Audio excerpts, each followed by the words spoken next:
What's up guys, Manny from Motomillion, and it's first service time.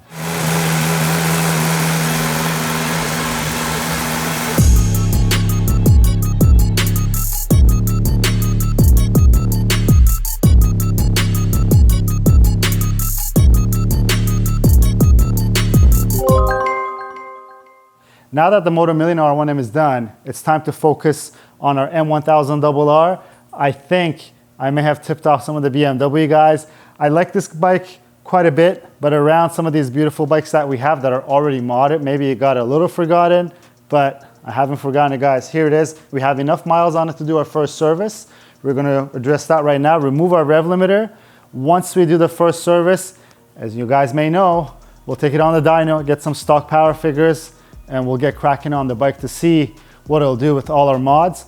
If you wanna see the mod list or our pathway for this bike, we made a video on it.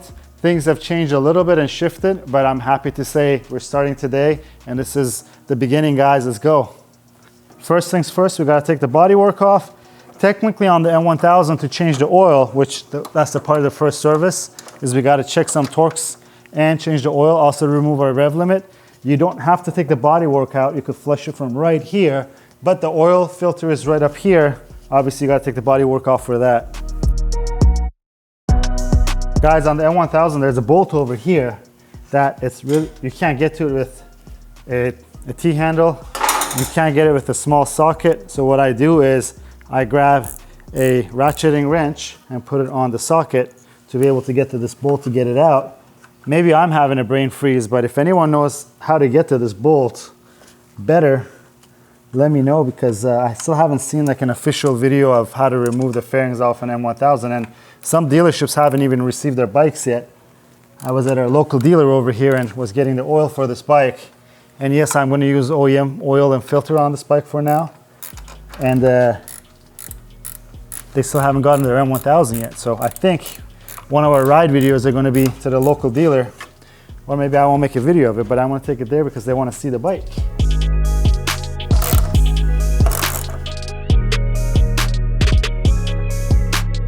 I guess that's the answer, guys. When you remove the bottom bolts and the side bolts, this kind of does backwards of what a Ducati does, which I call them the Lambo doors. How you remove the side fairings? You just twist it off, and this piece actually just comes off. There's a clip here, and if we didn't break anything, there's a clip right here. There we go. And it gives you full access, which makes it easier to get to this bolt, because I knew that it really can't be the way to take off these fairings. Now we know. And guys, I'm gonna bring this up every single time I work on a non-Ducati bike, or I say something about a bike that's nice, that's not a Ducati. You guys call me a Ducati fanboy, but look at this thing. So easy to work on, and obviously, I'm not just a Ducati fanboy. I happen to like them more nowadays than these other bikes, but this is refreshing to have such easy access to do servicing on a bike, because it literally is one side panel, and we could change the oil, change the filter, and then I'll show you guys how we're going to remove that rev limiter.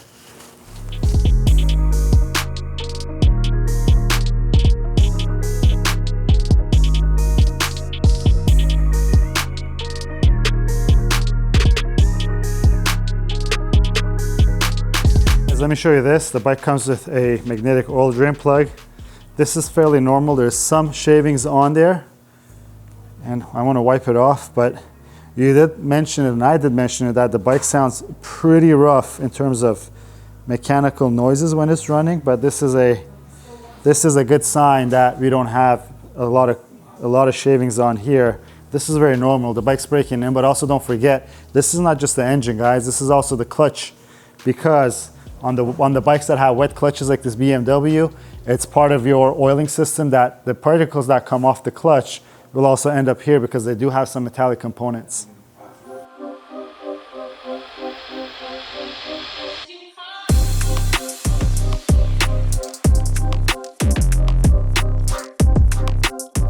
So guys, I thought I'd jinx myself, because the filter that I took off the bike is shorter, and the filter we got from the dealer is a little longer, even though the diameter is the same.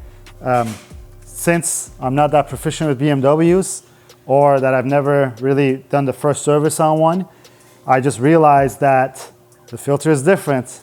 I panicked. I said, oh my goodness, today when we're filming, this is a Monday, the local BMW dealer is closed, and I was kind of a little upset or heartbroken, let's say, because I really want to get on with this build. But thanks to Zach, the master mechanic from Sills BMW, and thank you, Zach. I just texted him right now. He says, this is the oil filter that comes on the bike. For whatever reason, it's shorter. Some people on the forums call this the break-in filter. And then this filter here is the one that you get from your dealer for servicing. And the BMW part number is different, but the Mahle, which is the company who makes these filters for BMW, are the same. So also, since we got confirmation from Zach, the master mechanic, I am confident now that we could continue on with our oil change and get the rev limiter off this bike. I did a Ducati conversion on this bike. It's leaking oil everywhere. Guys, by no means this is an instructional video on how to change your oil or do your servicing on your bike. That's not what we do here. We just show you behind the scenes of the stuff that we do. But I like to put some oil, fresh oil at least, on the ring right here, on the gasket. And then I'm gonna try to fill this just a little bit. That's what we do with cars usually, but it's just such an angle that I don't want to make a mess and have it leak. And then let's see if this taller filter fits in here. Nice. Yep, there we go. I think back in the day on the older BMWs, the filter location was a little tighter. It wasn't as accessible. And by the way, let me give you guys this background. This whole thing of Motomillion started because of BMWs, guys. So I know you guys always say we're biased towards one brand or the other, but let's not forget Motomillion is existing because of the BMW S1000RR. And I still really like them. And when you're changing your oil, you should always get the new crush washer for it. Your dealer will already give it to you as a part of your oil change kit. Now it's time to put our drain bolt back on.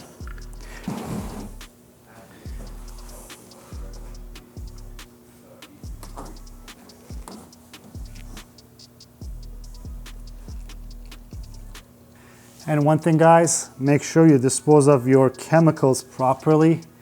I'm no tree hugger by any means, but I think this is pretty important, especially if you live in a coastal town.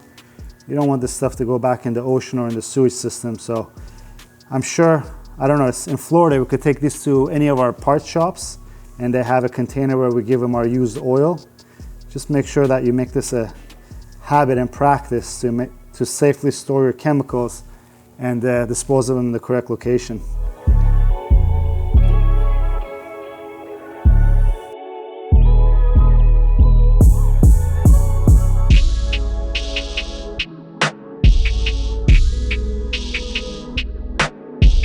Guys, a quick disclaimer. So on the BMW, is as per the manual, it says the bottom of this ring is low and the top of it is max. And you have to check it when it's on level ground. Technically, the stand might be level, but it's not level if it's on a rear stand. I'm going to take it off the rear stand. Let's see where it sits.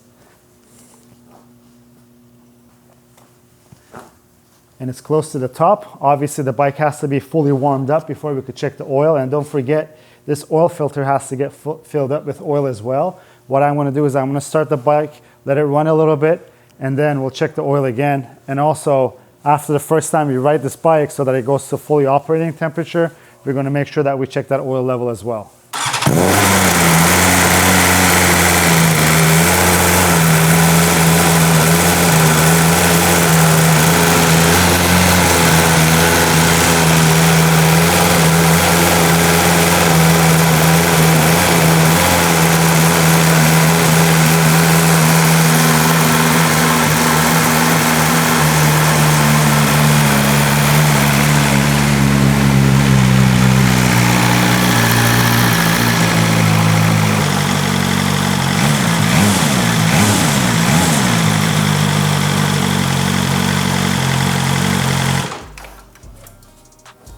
Guys, we waited 5 minutes, and if you take a look, the oil side now is all the way at the bottom.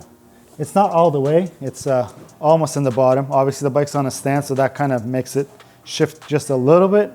But that goes to show when you run the bike, number one, the oil goes to your whole valve train and the whole engine. But one main thing is it starts filling up this filter, so you have to remember your filter capacity when you're refilling your oil after an oil change. Guys, the oil change is done. The level is almost in the middle. I have it off the rear stand so that the bike's sitting level. And I would like to probably put a little more, but again, the bike was just started and we didn't fully warm it up. But I'm gonna grab another bottle after we verify it and add the necessary oil that's needed for this bike. So now what's next is I'm gonna hook the bike up to the GS911 tool to get rid of our rev limiter. And on the next video, this bike's gonna go on the dyno to get our stock numbers for this bike. And then once we get our stock numbers, we could start doing our mods to the bike. And we're gonna put the BrenTuning flash, we're putting the IAT relocation kit, the stacks and the flapper removal. I thought this bike has no flapper because when I look from the front, I don't see anything, but apparently it does have the flappers on it too. So we're gonna have to kind of dig deep into the bike to get to those, but we'll get to it when we have to. But one thing I want to mention, when I look at the M1000, I really love this front wheel setup. It has the integrated caliper cooling ducts and also these aero discs that a lot of people have been asking since this bike has been out. Is it available for the S1000s? And I'm happy to say, guys, it's now available for the S1000s. Both the front fender and the aero discs are available for the K67 S1000RRs.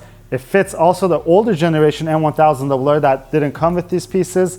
And also it fits the S1000 single R, guys. So there you go. For those people who have been waiting for it, they're out and available. Let me grab my laptop. Let me connect to the bike with the GS911. Let's get the rev limiter off. And then we're gonna get to the dyno. So this is our GS911 tool.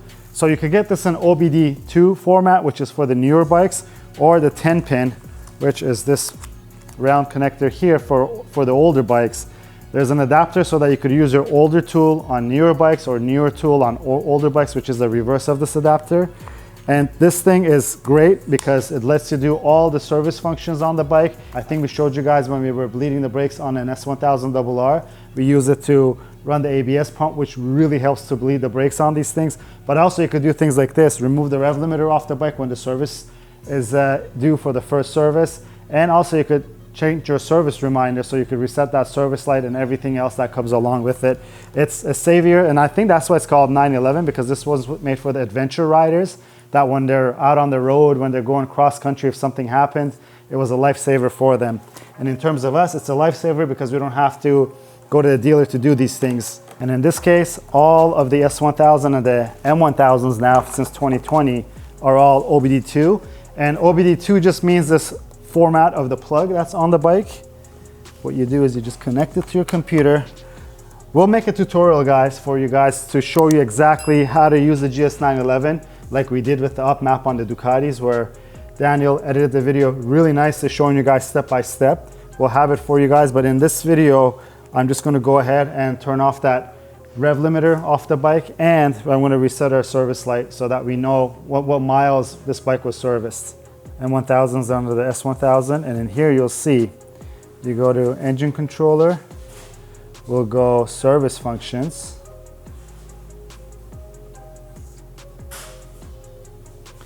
And it tells us right away that the ignition's not on. So we'll go back, service functions. And it says offline here, just because we're not connected to the internet right now. Configurations. Switch RPM limit, as you see.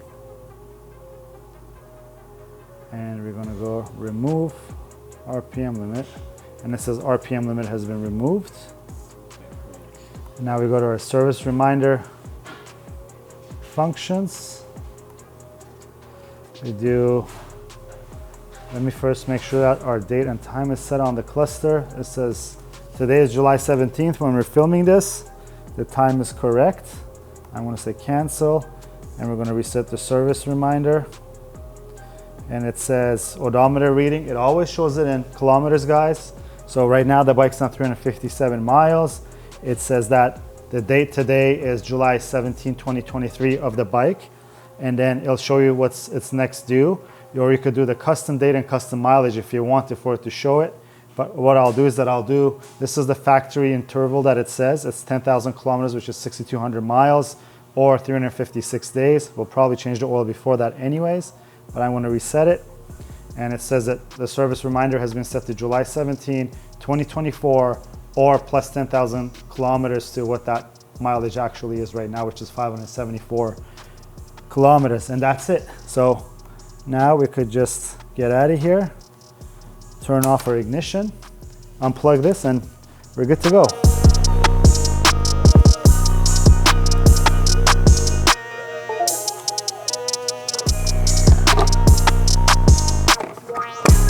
And that's it. The first service is done. Oil is changed. All the electronic stuff has been taken care of. What's the electronic stuff? It was the engine service reminder. That's in the ECU. Also, the dreaded RPM limit is removed off the bike so we can start having fun with this thing. And the next time you see this bike, it's going to be on a dyno to get the stock power figures. Off camera, I'm going to go over to check some of the stuff that's required on the first service, like the chain tension, some of the torque specs that we got to check for some of the bolts that are on the bike. I'll do that off camera. But now I'm excited. I'm really happy because this is the beginning of our M1000RR adventure, guys. I was a little downbeat with what happened with the bike. We had an early trouble with it. And let me disclose this. You guys have asked in the comments what happened to it. What was that check engine light? Why was I stuck on the road with the bike? I think the bike is a little temperamental when it comes to the error codes that it gives on the dash. Mind you, the problem of the bike could have been major. It was a misfire code that it had. We contacted BMW. They said that it might happen because there might be air in the injection system of the bike, even though the bike had 3 miles on the clock when we received it. So we just reset the engine code off the bike and rewrote it. It has 357 miles. It hasn't skipped a beat so far. And now BMW has a TSB, which I believe is called Technical Service Bulletin for these things. And I think also for the S1000RRs as well. It says that if you get a misfire code early on in the bike's life, like in the first few miles, just reset it. It's air in the injection system. I'm happy because this is a very expensive toy and you really, really don't want to have any issues with these things. And BMWs usually are problem-free, let's say, when it comes to some things. And the engines are usually bulletproof. But yes, that's it. Let's take this to the dyno. Let's get some of the numbers. But until then, if you like the video, please leave it a thumbs up. If you have any questions or comments, leave them down below. Until next time, guys, have a great one.